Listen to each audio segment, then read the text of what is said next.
Hello student, today we are discussing about the topic thermodynamics and thermodynamics के अंदर हम discuss करने वाले हैं transformation of enthalpies. Transformation of enthalpies ये फिजिकल ट्रांसफॉर्मेशन के बेसिस के ऊपर हम डिस्कस करने वाले हैं। फिजिकल ट्रांसफॉर्मेशन का मतलब क्या होता है? फिजिकल ट्रांसफॉर्मेशन का मतलब होता है कि एक सब्सटेंस का लाइक एज आइस का कन्वर्जन वाटर में होना फिजिकल ट्रांसफॉर्मेशन कहलाता है। क्यों कहलाता है ये फिजिकल ट्रांसफॉर्मेशन? बिकॉज ऑफ इस केस के अंदर होता क्या है, आइस जो वाटर मॉलिक्यूल से बना हुआ है उसका कंपोजिशन एज इज रहता है, सिर्फ यहाँ पे फेज ट्रांसफर होता है। फेज मतलब उसका स्टेट ट्रांसफर होता है, स्टेट चेंज होता है। ये सॉलिड से लिक्विड में चेंज हो रहा है, पर वाटर मॉलिक्यूल का H2O फार्मूला है तो H2O ही रहेगा, उसमें कोई भी चेंज नहीं होगा, मतलब स्टोइकियोमेट्रिक रेशियो सेम होता है। तो ऐसे केस के अंदर कि हम आज डिस्कस करने वाले एंथैल्पी ट्रांसफॉर्मेशन या enthalpy change in physical transformation. Enthalpy change in physical transformation में हम डिस्कस करने वाले हैं। हमारे पास देखो कुछ टॉपिक्स है एंथैल्पी ऑफ फिजिकल ट्रांसफॉर्मेशन में, तो यहाँ पे जनरली दो टॉपिक्स आते हैं। फर्स्ट ये दो टॉपिक कौन से तो देखो यहाँ पे पहला है enthalpy of phase transition, enthalpy of phase transition. Phase एक इंपॉर्टेंट वर्ड है इसका, फेज ट्रांजिशन। फेज मतलब उसका स्टेट, सॉलिड से लिक्विड में, लिक्विड से गैस में, या तो सॉलिड से डायरेक्टली कन्वर्ट होगा किसमें, ये गैस के फॉर्म में। जैसे कि कैंपर का सब्लिमेशन होता है, नैप्थलीन बॉल्स उसका सब्लिमेशन होता है, अमोनियम क्लोराइड उसका सब्लिमेशन होता है, आयोडीन क्रिस्टल उसका सब्लिमेशन होता है। मतलब इनको हीट देते हैं ना, तो ये कन्वर्ट होते हैं गैसेस फॉर्म में, नॉट इन लिक्विड। लिक्विड में वो चेंज नहीं होते, directly convert to the gaseous phase. ऐसे फेज को हम सब्लिमेशन कहते हैं। तो देखो यहाँ पे सेकंड टॉपिक होता है हमारे पास enthalpy of atom, enthalpy for atomic और मॉलिक्यूलर चेंज। इसके लिए एंथैल्पी फॉर एटॉमिक और मॉलिक्यूलर चेंज के लिए जो एंथैल्पी होती है वो भी एक पार्ट किसका है, enthalpy of physical transformation. Next देखो यहाँ पे नेक्स्ट तीन केस आते हैं हमारे पास। एंथैल्पी ऑफ फ्यूजन, पहला केस है हमारे पास enthalpy of fusion in the phase transition. Second आता है हमारे पास enthalpy of vaporisation, also the part of the phase transition. और थर्ड है हमारे पास एंथैल्पी ऑफ सब्लिमेशन। कौन सा पार्ट है? Enthalpy of sublimation. देखो एंथैल्पी ऑफ सब्लिमेशन के बाद हमारे पास enthalpy for atomic and molecular change. Atomic या मॉलिक्यूलर चेंज, मॉलिक्यूल का एटम में कन्वर्जन होना या तो एटम का आयन में कन्वर्जन होना, ये वाला पार्ट किसमें आता है? एटॉमिक और मॉलिक्यूलर चेंजेस के अंदर। इसमें पहला है enthalpy of atomisation, enthalpy of atomisation. दूसरा पार्ट आता है हमारे पास एंथैल्पी ऑफ आयोनाइजेशन, और तीसरा पार्ट आता है एंथैल्पी ऑफ सॉल्यूशन। कौन सा पार्ट है हमारा? Enthalpy of solution.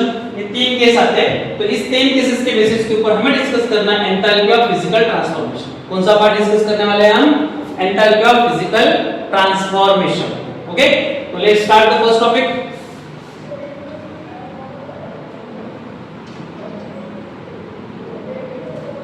देखो हमारे पास पहला टॉपिक है enthalpy of phase transition. Phase transition के अंदर क्या है हमारे पास? पहला enthalpy of phase transition. Enthalpy of phase transition के केस के अंदर पहला पार्ट जो आता है हमारे पास एंथैल्पी ऑफ फ्यूजन। क्या पार्ट आता है हमारे पास? Enthalpy of fusion. तो ये एंथैल्पी ऑफ फ्यूजन है। ओके, यहाँ पे एंथैल्पी ऑफ फेज ट्रांजिशन आ चुका है। तो देखो इसे ये होता है क्या? Enthalpy change that occur when 1 mole of solid, इसके लिए 1 मोल ऑफ सॉलिड के लिए enthalpy change that occur when 1 mole of solid is converted into liquid without change in temperature at the constant pressure. यहाँ पे क्या हो रहा है? सॉलिड का कन्वर्जन लिक्विड में हो रहा है, इसे कहते हैं एंथैल्पी ऑफ फ्यूजन। ये पार्ट आता है हमारे पास एंथैल्पी ऑफ फ्यूजन के अंदर। यहाँ पे पार्ट है एंथैल्पी ऑफ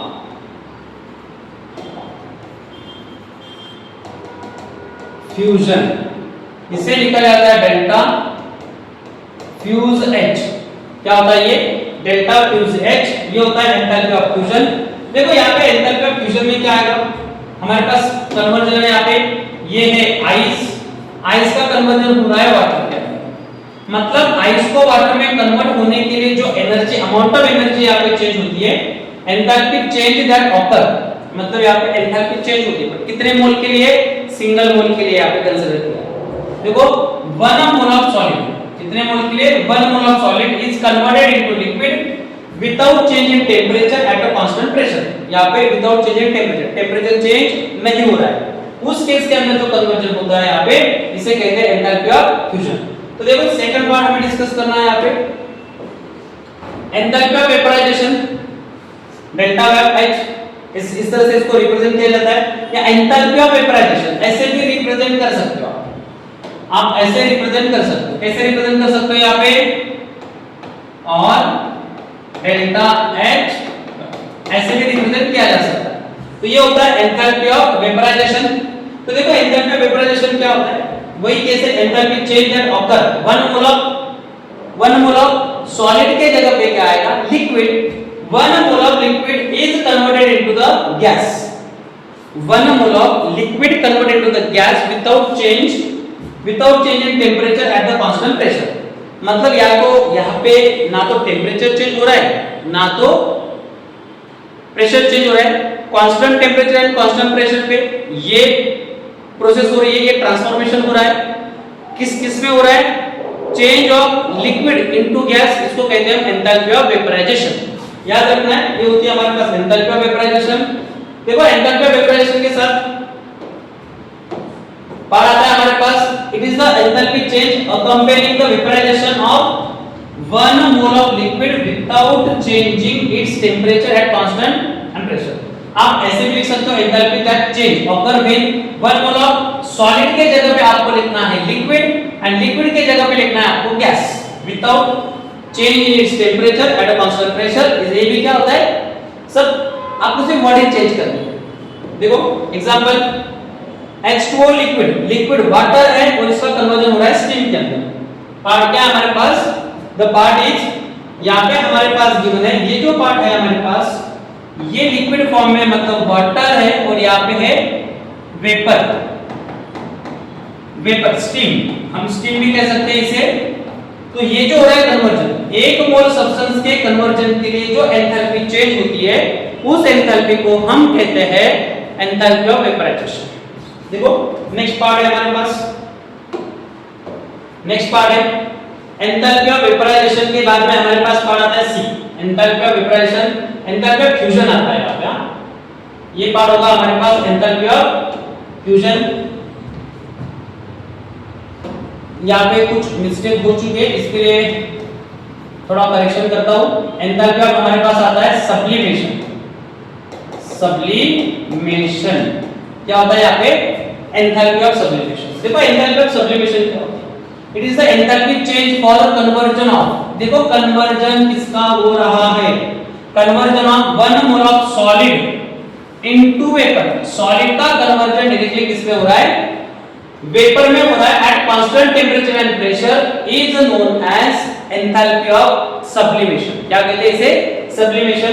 तो यहाँ पे देखो H2O सॉलिड फॉर्म में मतलब यहाँ पे आइस का कन्वर्जन डायरेक्टली स्टीम में हो रहा है, इसमें स्टीम या तो हम कहेंगे इसे वेपर में इसका कन्वर्जन हो रहा है तो इसको कहते हैं हम enthalpy of sublimation delta H. उसके साथ साथ हमारे पास अनदर आते हैं अमोनियम क्लोराइड, सॉलिड से कन्वर्ट होता है NH4Cl गैस में। ये भी एक एग्जांपल है।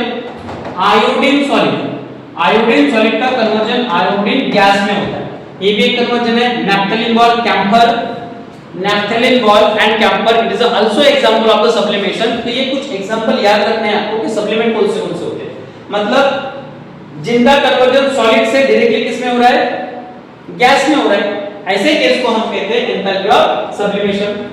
देखो नेक्स्ट पार्ट है हमारे पास, यहाँ पे कुछ डायग्राम गिवन है। तो इस डायग्राम के अंदर क्या गिवन है, देखो सॉलिड का कन्वर्जन अगर लिक्विड में होता है तो उसे कहते हैं एंथैल्पी ऑफ फ्यूजन। इसे क्या कहते हैं, उसे एंथैल्पी ऑफ फ्यूजन। अगर कन्वर्जन हमारा किससे हो रहा है यहाँ पे, if it is converted into the, ये सॉलिड से होके किस में जा रहा है, लिक्विड में, तो इस कन्वर्जन को क्या कहते हैं, वी आर कॉलिंग फ्यूजन। अगर कन्वर्जन सॉलिड का कन्वर्जन किस में हो रहा है, यहाँ पे सॉलिड का कन्वर्जन गैस में हो रहा है तो इसे कहते हैं सब्लिमेशन। एंड सिमिलर वे अगर यहाँ पे लिक्विड का कन्वर्जन, ये लिक्विड है ना, लिक्विड का कन्वर्जन किस में हो रहा है, लिक्विड का कन्वर्जन अगर गैस में हो रहा है तो इस पार्ट को कहते हैं वेपराइजेशन। क्या कहते हैं इसे? Vaporisation. It is a important case. Enthalpy of fusion, enthalpy of vaporisation and enthalpy of sublimation, ये तीन पार्ट है। इन तीन पार्ट को अच्छी तरह से करके रखना, याद करके रखना। देखो नेक्स्ट पार्ट हम डिस्कस करते हैं स्टूडेंट। यहाँ पे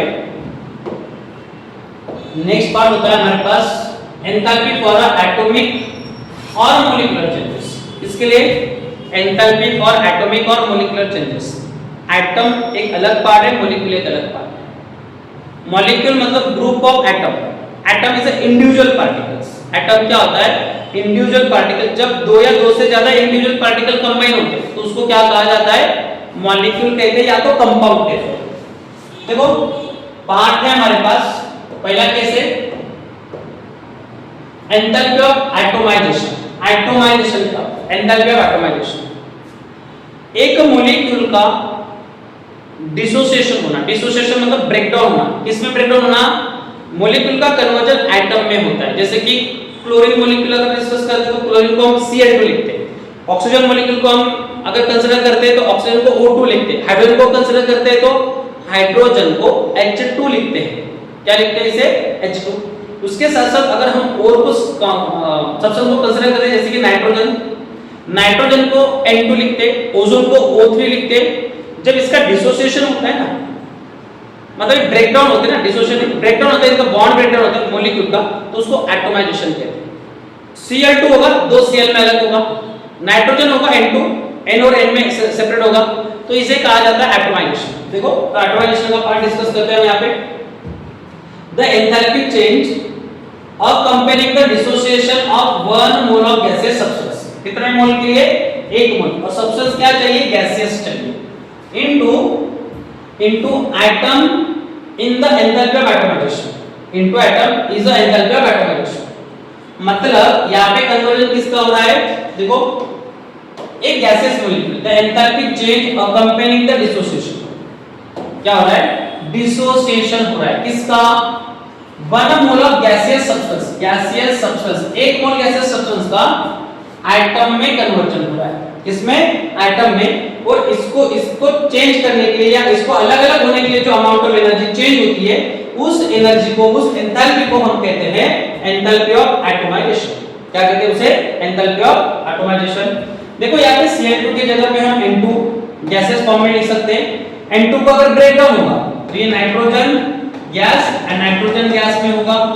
अगर हम हाइड्रोजन को लिखते हैं H2 गैस फॉर्मेशन में है तो इसको हम क्या लिखेंगे?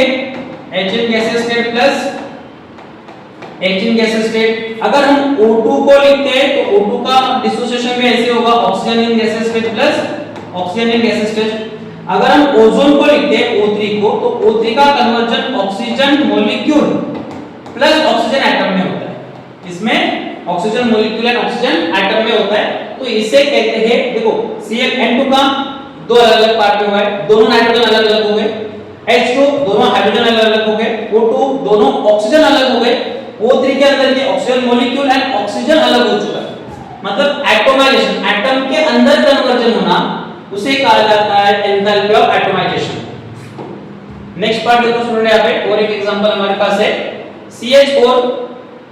ये CH4 मीथेन है, मीथेन का डिसोसिएशन होगा, मतलब chlorine plus 4 hydrogen, 4 hydrogen connected है इसके साथ। कितने हाइड्रोजन कनेक्टेड है? There is a 4 hydrogen, carbon, hydrogen, hydrogen, hydrogen and hydrogen. ये बॉन्ड ब्रेक होते हैं, ये वाला बॉन्ड ब्रेक होगा, ये वाला बॉन्ड ब्रेक होगा, ये वाला बॉन्ड ब्रेक होगा, ये वाला बॉन्ड ब्रेक होगा। तो बॉन्ड ब्रेक होगा मतलब 4 हाइड्रोजन तो निकल रहे हैं यहाँ से, ये वाला भी निकल रहा है, ये वाला भी निकल रहा है, ये भी निकल रहा है, ये भी निकल रहा है। तो यहाँ पे क्या होगा? कार्बन प्लस 4 हाइड्रोजन गैसेस, और ये भी गैसेस फॉर्म में ही होगा। तो इसे कहा जाता है एंथैल्पी ऑफ एटोमाइजेशन, मतलब amount of enthalpy required to convert the molecule into atom. Molecule को एटम में कन्वर्ट करने के लिए जो अमाउंट ऑफ एंथैल्पी चेंज होती है या अमाउंट ऑफ एंथैल्पी रिक्वायर्ड होती है, उसे कहा जाता है एंथैल्पी ऑफ ऑटोमाइजेशन। क्या कहते हैं उसे? Enthalpy of automisation. ओके, तो ये एग्जांपल से कुछ इनको याद रखना है। देखो नेक्स्ट टॉपिक है हमारे पास इसी केस के अंदर एंथैल्पी ऑफ आयोनाइजेशन। देखो एक इंपॉर्टेंट केस है यहाँ पे, आयोनाइजेशन। आयन का आयन में कन्वर्जन होना। आयन कब बनते हैं कोई सब्सटेंस? यहाँ पे हमारे पास एटम है, Cl एटम है, हाइड्रोजन एटम है, क्लोरीन एटम है, गैस Cl गैस, ये भी एटम है। इनका आयन कन्वर्जन कैसे होगा? आयन का कन्वर्जन स्टूडेंट तब होता है जब कोई एटम, अगर कोई सॉलिड हो, सॉलिड एटम हो, लिक्विड एटम हो, सबसे पहले तो उसका कन्वर्जन गैसेस फॉर्म में होता है। किसमें होता है? गैसेस फॉर्म में होता है। जब एक मॉलिक्यूल एटम में कन्वर्ट होगा और एटम का कन्वर्जन आयन में होगा, गैसेस टू गैसेस होना चाहिए। अगर वो वाला पार्ट या कोई सब्सटेंस हमारे पास है, अगर वो सब्सटेंस सॉलिड स्टेट में है या लिक्विड स्टेट में, सॉलिड का कन्वर्जन पहले क्या होगा? गैस में होगा। लिक्विड का कन्वर्जन पहले किस में होगा? गैस में होगा। और जब ये गैसेस में कन्वर्ट होते हैं तब जाके ये एक तो क्या करेंगे? इलेक्ट्रॉन डोनेट करेंगे या तो इलेक्ट्रॉन एक्सेप्ट करेंगे। आयन मॉलिक्यूल तब बनते हैं जब मॉलिक्यूल्स क्या करते हैं? इलेक्ट्रॉन को गेन करते हैं। किसे गेन करते हैं? इलेक्ट्रॉन को गेन करते हैं या तो इलेक्ट्रॉन को डोनेट करते हैं। मेटल जनरली, मेटल जो होते हैं जनरली इलेक्ट्रॉन डोनेट करते हैं, मतलब रिमूव करते हैं इलेक्ट्रॉन को लास्ट शेल से, वैलेंस शेल से रिमूव करते हैं and become a ion. Similar way non metal जो होते हैं उनकी टेंडेंसी क्या होती है? इलेक्ट्रॉन को एक्सेप्ट करने की टेंडेंसी होती है। इलेक्ट्रॉन लेंगे, लेने के बाद उसके ऊपर चार्ज आएगा और ऐसे सब्सटेंस को कहते हैं हम आयन।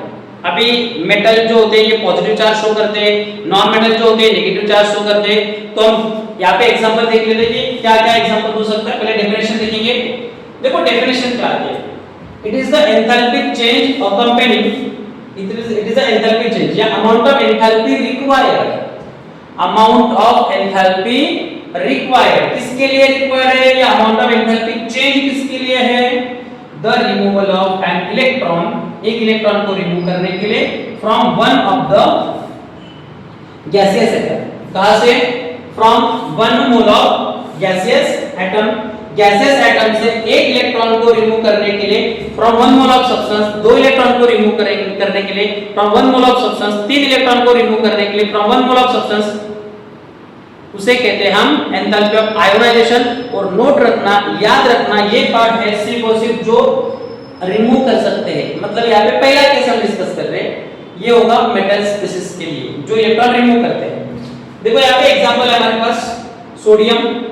सोडियम क्या कर रहा है? यहाँ पे इलेक्ट्रॉन रिमूव कर रहा है। रिमूव एक्चुअली रिमूवल इलेक्ट्रॉन यहाँ पे शो नहीं किया है, और वो अकॉर्डिंग टू रिडॉक्स रिएक्शन के टॉपिक में आपने पढ़ा होगा कि इलेक्ट्रॉन कहाँ पे लिखना होता है, तो वो एक रूल फॉलो करना होता है हमें। देखो सोडियम क्या होता है ना, सबसे पहले सोडियम ये सॉलिड स्टेट में होता है। ये सॉलिड स्टेट का कन्वर्जन किस में होगा? Na गैसेस में होगा। मतलब आप मुझे कमेंट करना, उस कमेंट के अंदर क्या करना है, मुझे ये बताना है स्टूडेंट। देखो मुझे ये बताना है यहाँ पे सोडियम का कन्वर्जन गैस में हो रहा है, तो मुझे ये बताना है यहाँ से यहाँ तक जब सोडियम चेंज हो रहा है, सॉलिड से लेके गैस में चेंज हो रहा है, तो इसके लिए कौन सी एनर्जी या कौन सी एंथैल्पी रिक्वायर्ड है? क्या कमेंट करना है? इसके लिए एंथैल्पी कौन सी रिक्वायर्ड होगी? सॉलिड को गैसेस में चेंज करने के लिए कौन सी एंथैल्पी रिक्वायर्ड होती है? वो वाला पार्ट याद करना है। देखो अभी क्या होगा, ये तो गैसेस में आ चुका है।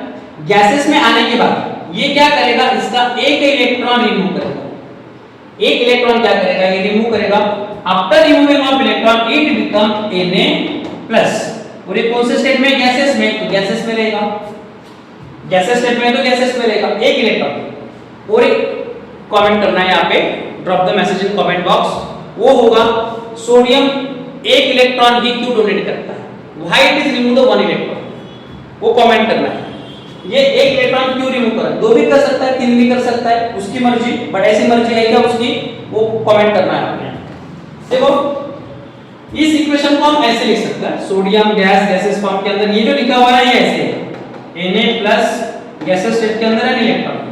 देखो ये भी सेम मेथड है यहाँ पे लिखने की, ये भी ऐसे लिख सकते हैं इसे, बस यहाँ पे थोड़ा चार्ज नीचे लिखा था इसलिए उसको शिफ्ट किया है। अभी क्या होगा, इस इक्वेशन को स्टैंडर्ड फॉर्म में कन्वर्ट करना है। हमारे पास ये वाला इक्वेशन है, क्या होगा? इलेक्ट्रॉन को अगर शिफ्ट करेंगे इस साइड तो क्या होगा? ये it become Na gaseous state become Na+ in gaseous plus 1 electron. क्या आएगा? 1 इलेक्ट्रॉन। देखो अब ये एटम था, गैसियस एटम था, एटम क्यों कहना है? Because it does not contain the any charge, इसके पास कोई भी चार्ज नहीं है, मतलब ये एटॉमिक स्टेट में है, एटॉमिक स्टेट में, और इसका स्टेट क्या है यहाँ पे? गैसियस फेज है। कौन सा फेज है यहाँ पे? Gaseous phase. गैसियस फेज से इलेक्ट्रॉन रिमूव किया जा सकता है, तो ये इलेक्ट्रॉन रिमूव किया, बिकम पॉजिटिव, जो जब भी कोई एलिमेंट इलेक्ट्रॉन रिमूव करता है इट बिकम इलेक्ट्रोपॉजिटिव, तो इसलिए क्या हुआ? इलेक्ट्रोपॉजिटिव बन चुका है, ये पहला केस है। सेकंड केस देखो, एंथैल्पी ऑफ आयोनाइजेशन की कौन सी आती है, ये अच्छी तरह से करके रखना है, और इसके लिए मुझे कमेंट बताना है ये क्यों एनर्जी कौन सी है और एक ही इलेक्ट्रॉन क्यों डोनेट करता है। देखो नेक्स्ट है, सेकंड केस क्या है? The electron gain enthalpy on other hand gives the enthalpy change when 1 mole of gas phase atom of an element accept the electron to form a gaseous anion। क्या form हो रहा है यहाँ पे? amount of enthalpy required या amount of enthalpy change to a compound to gain an electron in a gaseous phase and become an anion। मतलब electron लेने के लिए जितनी अमाउंट ऑफ एनर्जी चेंज होती है उस अमाउंट ऑफ एनर्जी को हम कहते हैं, we are call them enthalpy of ionization। क्या कहते हैं उसे? enthalpy of ionization। तो हमारी ये enthalpy of ionization होगी यहाँ पे। तो जनरली कॉन्सेप्ट आता क्या है? आयन बन चुका है, क्यों आयन बन रहा है? क्योंकि इलेक्ट्रॉन लेने के बाद भी आयन बन सकता है, यहाँ पे जो एलिमेंट था ये देने के बाद आयन बन रहा है। क्या हो रहा है? सोडियम इलेक्ट्रॉन देने के बाद आयन बन रहा है, मेटल है ये, मेटल देने के बाद आयन बनते हैं। और यहाँ पे जो केस है हमारे पास गेन करने के बाद, मतलब कुछ सब्सटेंस ऐसे होते हैं, जब नॉन मेटल ऐसे होते हैं जो इलेक्ट्रॉन लेंगे तो आयन फॉर्म में जाएंगे। कौन से फॉर्म में जाएंगे? वो आयन फॉर्म। तो देखो यहाँ पे एग्जांपल क्या होता है आपका? Cl का एग्जांपल यहाँ पे आएगा। देखो क्लोरीन गैस फेज में इलेक्ट्रॉन एक्सेप्ट कर रहा है and become a Cl- in gas state. Cl एक इलेक्ट्रॉन एक ही मेंशन किया है और Cl- बन रहा है। इसका भी मुझे कमेंट बॉक्स में मैसेज ड्रॉप करना है। क्या ड्रॉप करना है यहाँ पे? ये एक इलेक्ट्रॉन ही क्यों ले रहा है और ये एक इलेक्ट्रॉन ही क्यों डोनेट कर रहा है। ओके, तो नेक्स्ट टॉपिक है हमारा एंथैल्पी ऑफ सॉल्यूशन। देखो आपने सॉल्यूशन के बारे में तो पढ़ा है, शक्कर को पानी में मिलाना है, सॉल्ट को पानी में मिलाना है, डिसॉल्व करना है, स्टेरर करना है। जब डिसॉल्व होगा तो वहां पे एक सॉल्यूशन फॉर्म होगा, सॉलिड होगा शुगर या सॉलिड होगा सॉल्ट। सॉल्वेंट होता है वहां पे वाटर मॉलिक्यूल। सॉल्वेंट क्या होता है? Water molecule. ये सॉल्यूशन फॉर्म करने के लिए जो अमाउंट ऑफ एंथैल्पी लगती है ना, उसे कहते हैं एंथैल्पी ऑफ सॉल्यूशन। देखो enthalpy of solution is the enthalpy change in a process when 1 mole of substance is dissolve in a specific amount of solvent. कहां पे? एक स्पेसिफिक अमाउंट ऑफ सॉल्वेंट को जब डिसॉल्व करना होता है और उसके लिए जो अमाउंट ऑफ एंथैल्पी चेंज होती है, उस अमाउंट ऑफ एंथैल्पी को चेंज होने के लिए या जो अमाउंट ऑफ एंथैल्पी चेंज होती है, ऐसे अमाउंट ऑफ एंथैल्पी को हम कहते हैं एंथैल्पी ऑफ सॉल्यूशन। क्या कहते हैं इसे? Enthalpy of solution. Let's check the answer. Example NaCl solid aqueous में डिसॉल्व किया, मतलब वाटर मॉलिक्यूल के अंदर है, and there is a formation of NaCl in aqueous. Salt का टेबल सॉल्ट आपके घर के अंदर यूज होता है, इसको पानी में डाल दिया, पानी का क्या बना यहाँ पे? सॉल्यूशन। नमक सॉल्यूशन बन गया है, पानी पूरे में यूज होता है नमक सॉल्यूशन।